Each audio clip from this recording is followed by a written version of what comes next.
The broadcast is now starting. All attendees are in listen-only mode.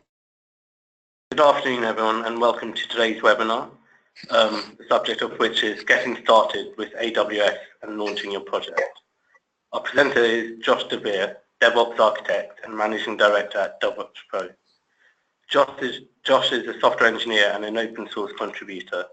He has vast experience in building large-scale web applications and helping people develop the professional path. Previously, Josh has established a few startups and served as VP of R&D in a few software companies. I'm going to hand over to Josh now, and I hope you all enjoy the webinar. Thank you. Welcome, everyone. As mentioned, today's webinar is AWS and how to get started with it. As I was presented, I'm working at DevOps Pro. We're a consultancy doing DevOps work for clients. So today's agenda is about AWS.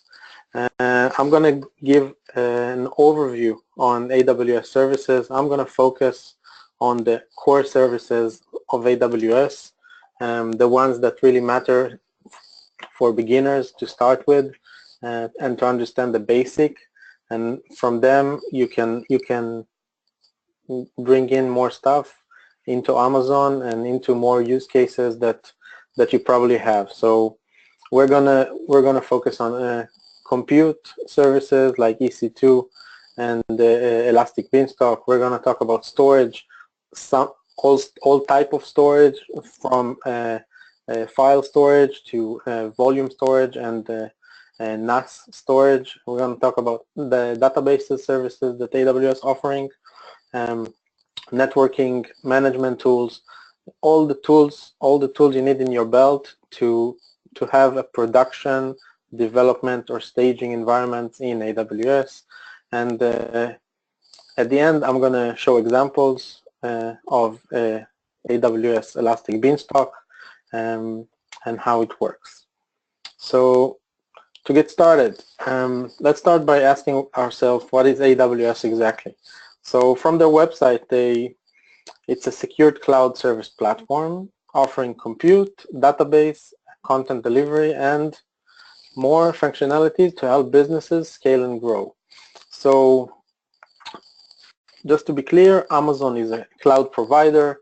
They offer a lot of services, from lower level services starting from servers and file storage to higher level services like development services like private Git repositories, CI tools, everything you can think of that you need, they have it. All right, so we'll start with the new service, the first service. The first and fundamental service in AWS is called EC2. EC2 is the core service. It brings you servers on demand. So since we need servers to run our applications on them, EC2 is the underlying service that provides this. It provides this service to any other service Amazon has. They're using the same services as we are, and we can provision servers very, very quickly in a matter of minutes. And with our favorite OS, it's totally scalable solution. We can bring up as many servers as we like. It's reliable. The hardware is totally controlled by Amazon. So if they need to do any maintenance about the hardware, they will let us know in advance. If we want to bring down the server and bring new ones, it's totally up to us. It's a secure solution, and it's relatively inexpensive. And as I said, it's the core of AWS. Without it, many of AWS services wouldn't be here. All right, one service, EC2 service, is using EBS. When we're bringing up new servers, we have an option to select which volume we want to use. So one of the options is EBS. EBS is Elastic Block Storage, and it creates a volume inside of the server and just mount it mount it into the server. So we can use it as the same as we want as a regular volume. It's a very high performance volumes. They have very high availability. As you can see, 5 nines. We can add encryption on them. We can control the access management, which server can access which volume. We can do snapshots as backup, and we can create new volumes from that snapshot and attach them to servers. These volumes are elastic, which means we can set up a fixed size, or we can change it. We need to add more volume, we can add it. If we want to reduce the volume, we can reduce it. I'm going to show an example now about creating a server in AWS and with EBS volume. So from AWS first screen, I'm going to EC2 interface, and inside of EC2 interface I can see it gives me an overview of what I have at the moment. At the moment I don't have any instances running. I have one key pair. I don't have any volumes, and I would like to launch one server. So I'm gonna select launch server. I'm gonna 1 second, give me. I'm gonna I prepared an image that I will use it, and I will just search for it, and then I will select it. After selecting it, it's asking me a couple of questions before I launch the server, and I'm going to give him the size that I want, and let's configure some details. He asked me how many instances I would like. I can create one or more, and where to put it, which network, inside which network to put the server, which means it will get an IP address from who, and will it have access to the internet, or will it have to go through NAT, depending on the networking. I will elaborate on that a bit later. So I'm just going to use the defaults here. Okay. Just going to use the defaults here.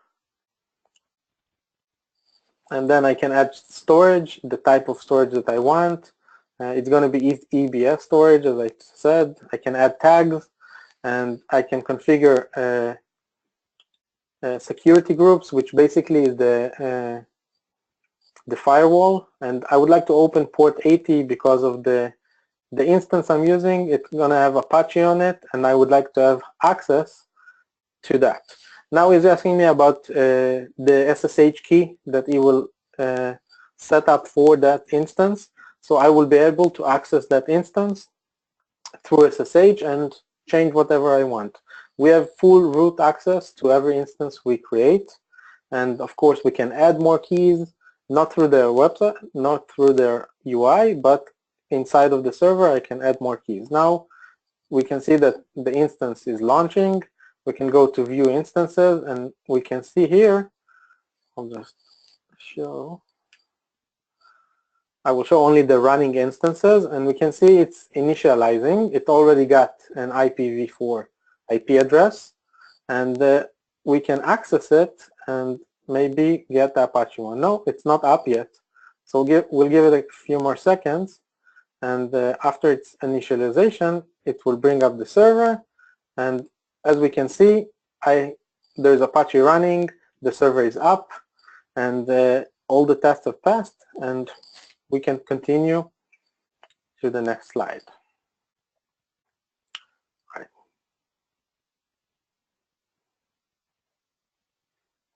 All right, another service that offers file storage, and we can attach it to instances, it's called EFS. EFS is Elastic File Storage. It's basically a NAS managed by Amazon, and we can it's very, very easy to use. We can attach it to one or more instances, and all of them we can decide which access to give each instance based on tags, based on things we control. And it's very consistent with the scalable, and the performance is very good with it, and it's very secure. We can control each role, which type of access will it have, it's read or write or both of them, and it's a very, very good service. Right. Another service that provides us file storage, it's called Amazon S3. S3 has the best durability in the world, and every file we save there, the default is to save it on 3 locations in the world. That way, it's very, very unlikely that we will lose that file.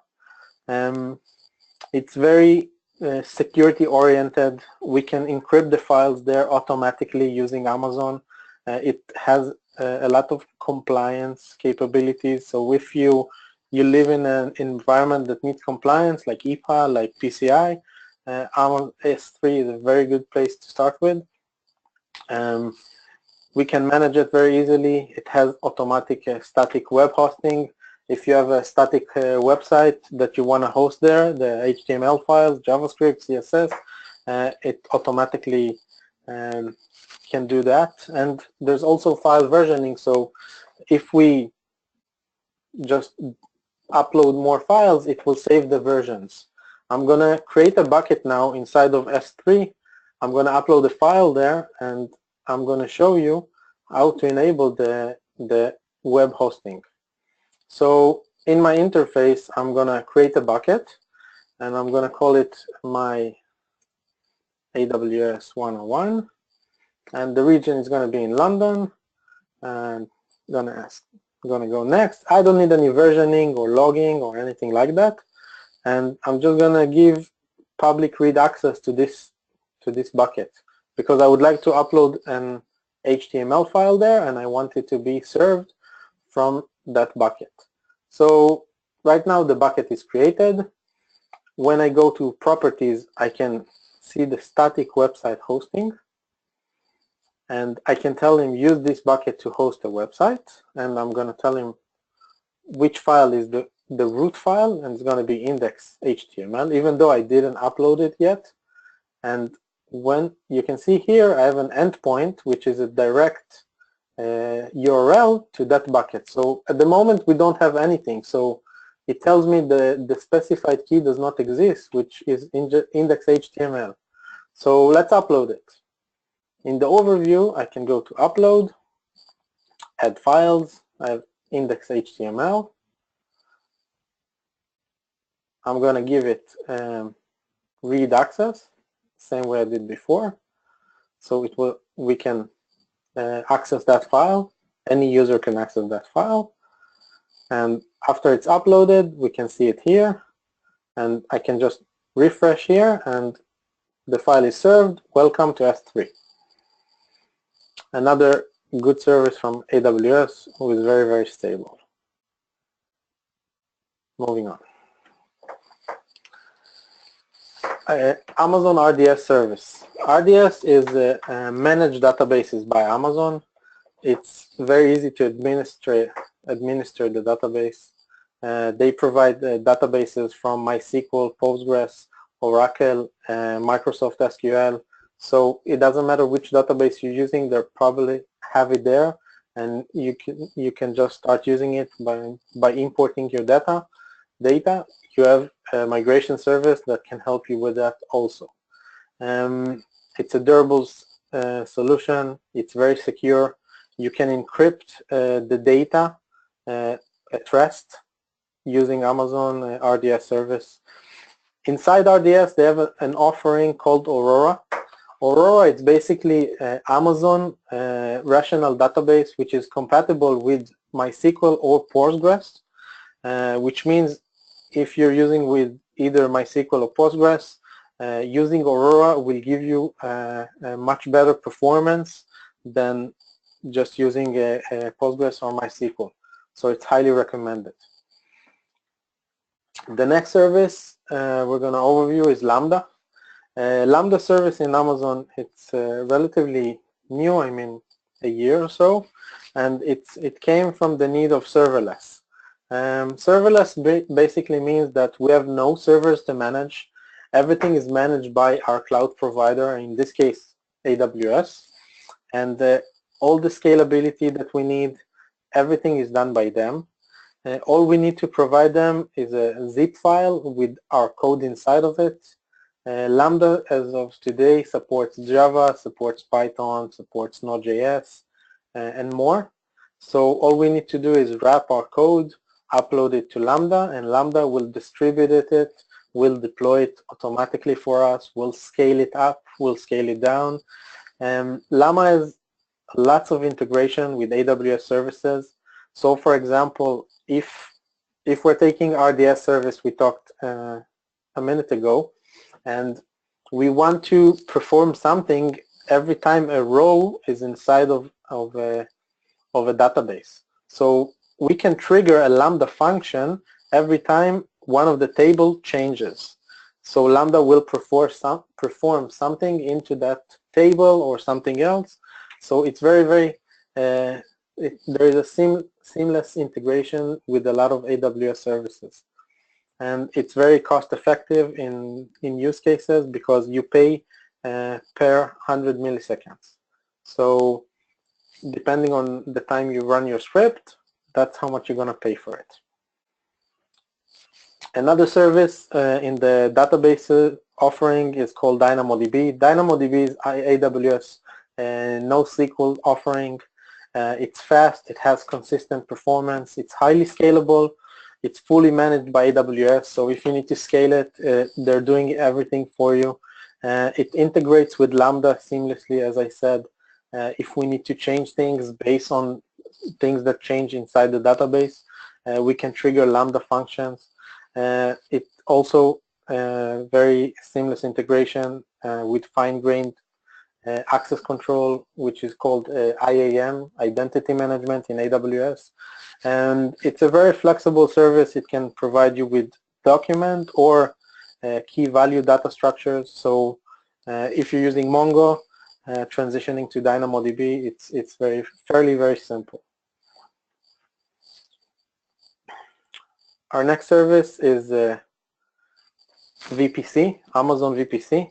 Amazon VPC is AWS logically isolated virtual network. So if today you're working in an on-premise or a different cloud provider, you have a network there that could be private, could be public, it doesn't matter.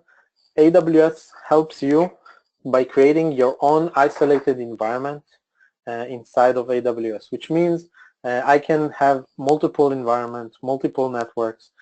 Each one is not connected to the other, and it's totally isolated. Some of them can be connected directly to an internet via internet gateway. Some of them are in a private subnet that needs NAT to go into the internet. There are lots of options there, I'm sure you're aware. It's very secured. It's very simple to use it, and AWS brings on their own experience by using VPC, since they're using the same things as they're offering to us. So and it's a very basic service that I'm gonna show you the interface there. So going to VPC, we can see from the dashboard, it just displays us how many VPCs do we have at the moment, how many internet gateways, subnets, ACLs, routing table, all an overview on our all networking that we currently have. So when you open an account with AWS, it by default gives you a VPC. Since if you want to provision servers, you have to provision them inside of a VPC. So we can see in VPC the CIDR of our network. Inside that VPC we have two subnets. Each subnet has its own CIDR, of course. The routing table to say if there is a server, where to point it, if we ask information from the internet, what are the routes? It's usually the default is to internet gateway, so you can see if the destination is every IP address, the target is to the internet gateway, and we can see the internet gateway here, which is attached to our VPC. And from here we can have elastic IPs, which are static IP addresses, and we can attach them to either NAT services or to specific machines. We also have a NAT gateway managed, which is basically managed NAT service by Amazon. So you can use Amazon, they will manage the NAT for you, so you don't have to do anything. You just have to direct traffic there, and they would also have a static IP address. So VPC is a very fundamental part of AWS that everyone has to use. So another service called CloudFront. CloudFront is AWS global CDN. If you have static content that you want to distribute quickly to your users, they have edge locations in all of the world. It has a deep integration with key services, and recently they added the option so you can run Lambda functions on their edge locations, which speeds up everything. So instead of running functions in a specific region and your user is very far away from that region, it allows you to run a piece of code in that person's region, and it brings up the performance very quickly. And it's very easy to use, using this caching, using invalidations. You can use as a regular CDN that integrates seamlessly with AWS.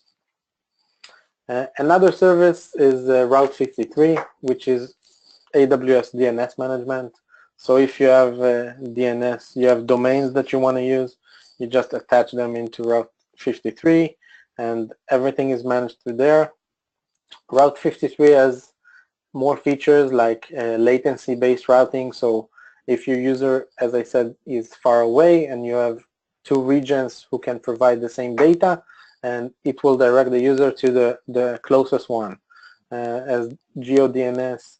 And inside of Route 53, we can create private DNSs for our Amazon VPC. So if we have servers inside of a private subnet that we want to have a DNS there, we can create a hosted zone inside of Route 53, and it will only be to that VPC. Of course, DNS failovers, it provides health checks to our URLs, to our domains, and based on that, it can fail over, it can do a lot more things. Another service which is very fundamental if you have multiple backend application servers and you want to load balance between them. So we have the Elastic Load Balancing service by Amazon. Elastic Load Balancing has come a long way from the beginning. At the beginning there was a classic load balancer which covers the cases of TCP load balancing in its basic form, and HTTP, HTTPS, SSL of course, load balancing. But today the service has grown. There are three types of load balancers. There's the application load balancer, which is suitable to HTTP or HTTPS traffic. It knows how to route these traffics, the traffic based on subdomains or based on path to the right instances or containers, whatever you're working with. And they just added, I think less than a month ago, the network load balancer, which is a load balancer that is focusing on TCP traffic, usually when you need extreme performance. So it's good for databases, it's good for Redis and stuff like that uses TCP. Another core service that we're going to need. So I want to show you a bit how to create a load balancer and attaching it into the instance. So at the moment we have one instance that we created before, and we can see it's still running. And if I go to that IP address, I can see it's still running. So I want to create a load balancer, so I'm going to the load balancers, and I'm just going to choose create load balancer. At the moment I'm going to create a classic load balancer with an HTTP protocol and I'm going to forward it into HTTP and assign secure. Okay, I'm just going to name him. So my ELB 101, and it's going to be the same VPC at the moment. And we have a security group. I'm going to choose the one that I want. We can choose multiple ones. We can choose health checks. So at the moment, I'm just going to give him the default, which is index HTML, as you can see. I can even remove the index HTML and just the path. And from there, I don't need any tags. I'm just going to review and create. So what's going to happen now, the load balancer is going to be created, and I'm going to attach instances to him. At the moment, there are no instances, as you can see, registered with this load balancer. So I'm just going to choose the one instance that we have. And as we can see, at the moment, it's out of service because of the health check. And once the health check is passed,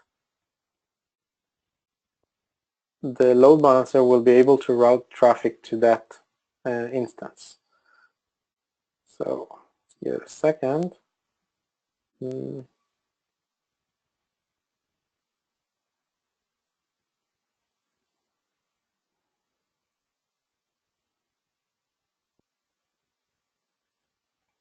gonna check the security groups to see. The security group is basically a firewall that every instance has that specify inbound rules and outbound rules. So we can see the inbound is 80 and the outbound is wherever we need to go. So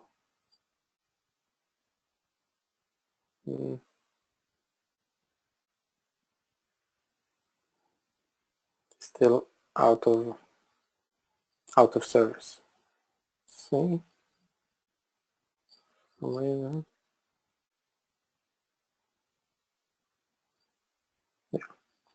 But this is basically the way we're gonna attach load balancers to an instance. Right. So let's move on. We'll wait for him. And CloudWatch service is AWS monitor and log service. It automatically shows you the logs from EC2 instances. You can send custom metrics to it or custom logs. You can set alarms and you can set thresholds, create dashboards there and show the information in a very, very nice way.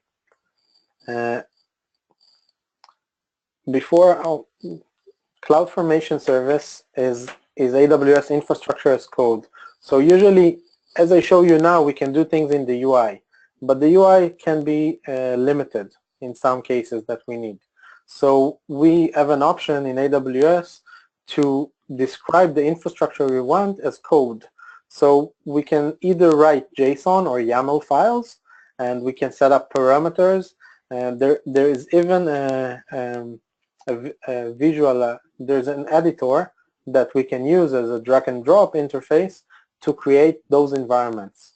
And it's integrated with many AWS services. So if I want to create an instance, I can use CloudFormation to create those instances. And I will show an example in a minute using CloudFormation.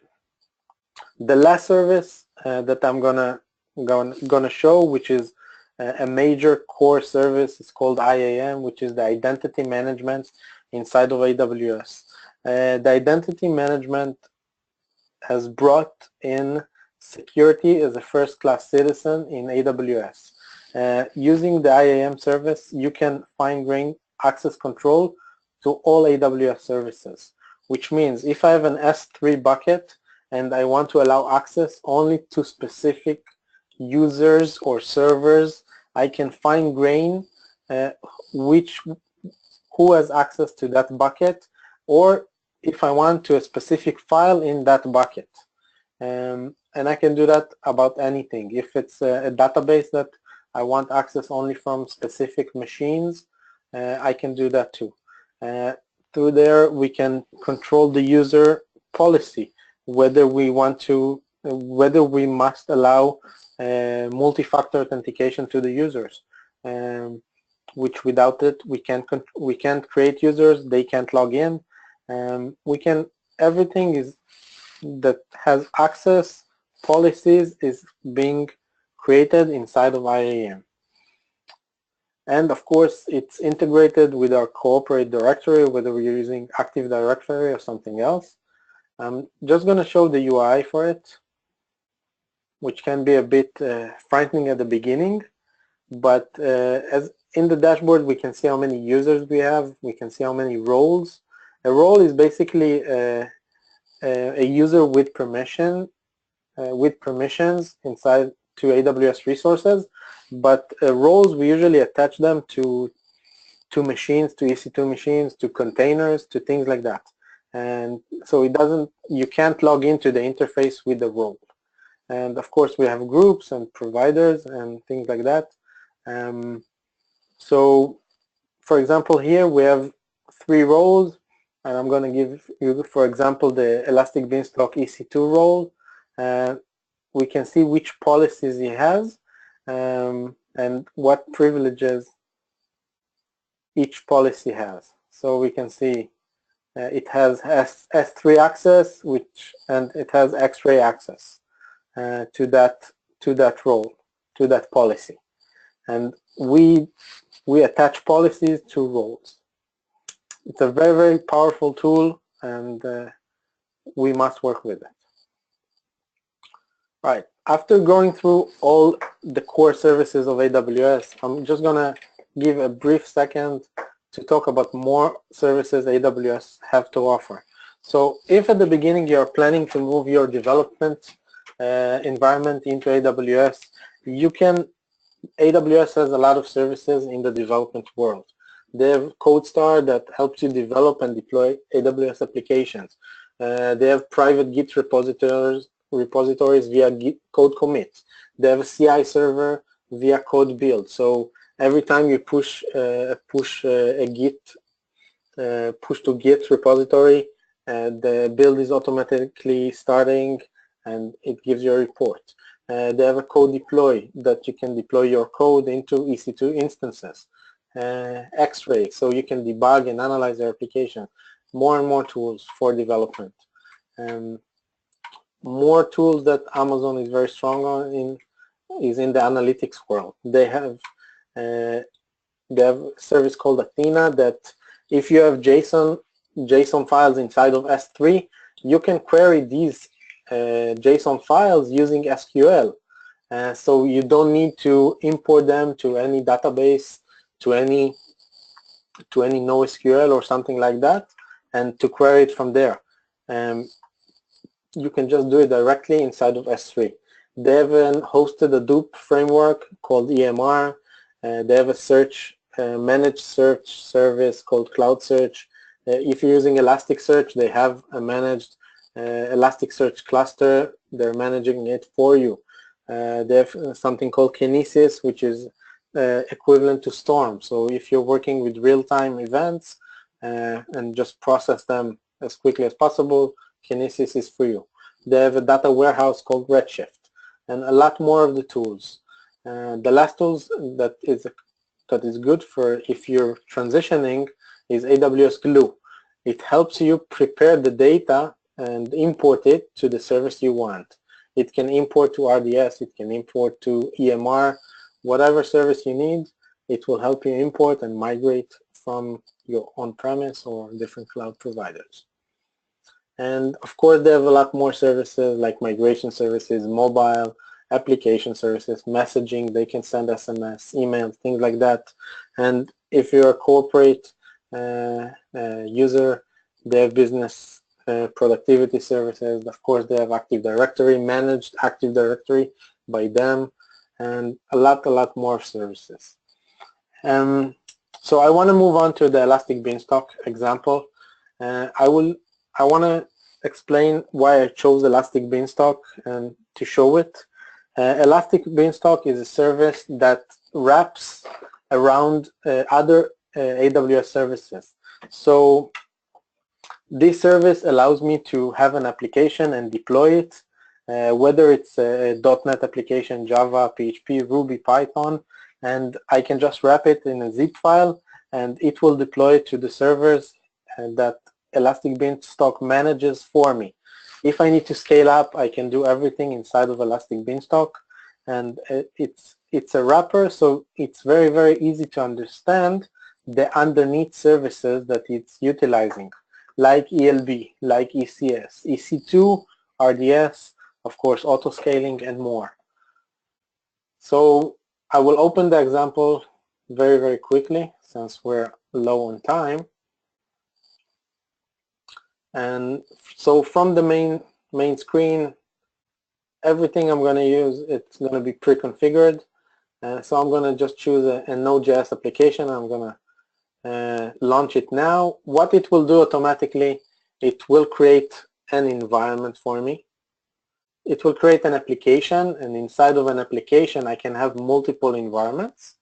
So it creates my first Elastic Beanstalk application, and inside of it create my default environment. And now we're going to see an output showing us what it's going to create.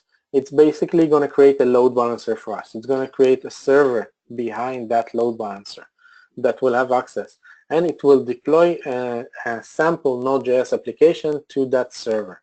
Now it's going to take a few minutes. While we're doing that, I want to show the same thing but done via CloudFormation. So I'm going to CloudFormation, and the stack we're seeing created right now is the stack in Elastic Beanstalk. What it does, it goes to CloudFormation, it tells him, creates a stack for me. So we can see it here in CloudFormation as well. So I'm going to create a new stack. That stack is going to create another Elastic Beanstalk environment. And I'm just going to give it a name. It's going to be my EB test. And I'm just going to give him a key. The key is basically for me to allow access into that EC2 machine if I would like SSH access to it. So I'm just going to acknowledge that it's going to create IAM roles, since we need to approve that. We can see the default environment is being created, and we can access it here.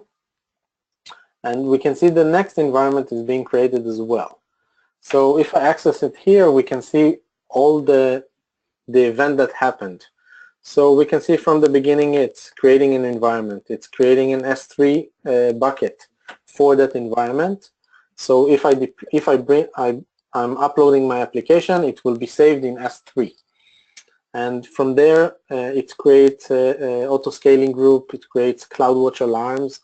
So if I'm monitoring the CPU and things like that, I will get an alarm if the CPU is over 90% or something like that. And we can see it's still working. Now it's going to add an instance in EC2. So we can go to EC2 and see the instances. And we can see that we have two instances running, one with the name of default environment. So we can see it's the EC2 environment. Now I want to see how the CloudFormation one is progressing. So I'm going to open a new tab, and we can see the CloudFormation. We can go to the Events tab, and inside we can see what it's created and creating. So it created a new application. Inside of the application, it created a version, and it created a roles, IAM roles, and an IAM policy for the web server. So now it's going to continue creating the servers for us.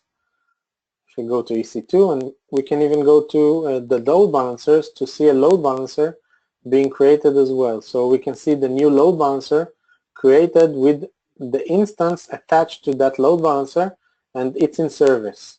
So I believe that, yeah, as you can see, it's all green, which means we can access that server directly with the URL here. So the application is deployed automatically. Now if I want to deploy a new application, I can just upload a zip file or use a previous version. So it's a new application, so we don't have any versions, but I can upload a zip file with Node.js code inside of it. It will be deployed automatically. So we have a couple of minutes for questions. if you have questions, just feel free to write it here in the questions tab. So I'm just gonna start with a quick question that usually most people ask. So what is the reason to move to cloud?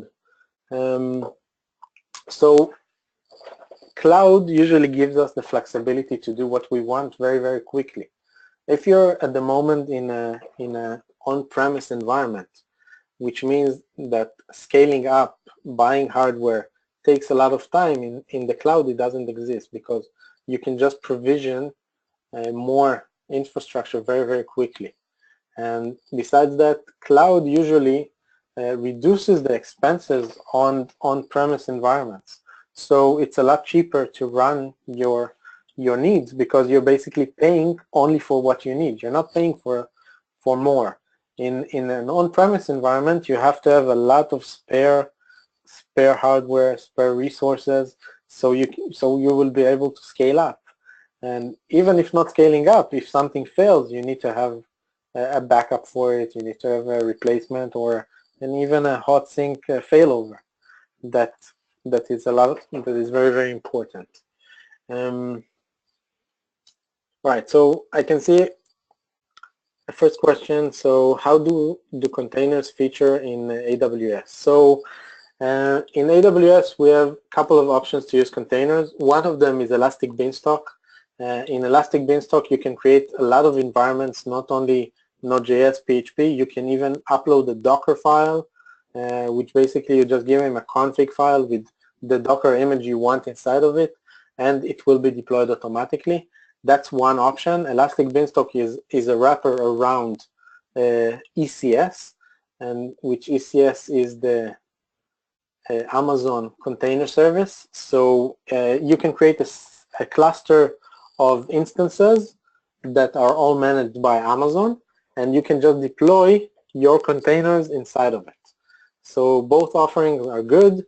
The ECS service is a bit more advanced, but if you're start with Elastic Beanstalk very quickly, and you can launch your Docker containers very quickly. So another question we have, I'm a software engineer and would like to do AWS certifications. So I would be happy to answer that question. Just shoot me an email. It's not for this webinar at the moment. Right, I think we're out of time. If you have any more questions, just feel free to contact me, and we will share the recording of this webinar, and there are links for resources you should use while starting with AWS. There are a couple of getting started guides, videos.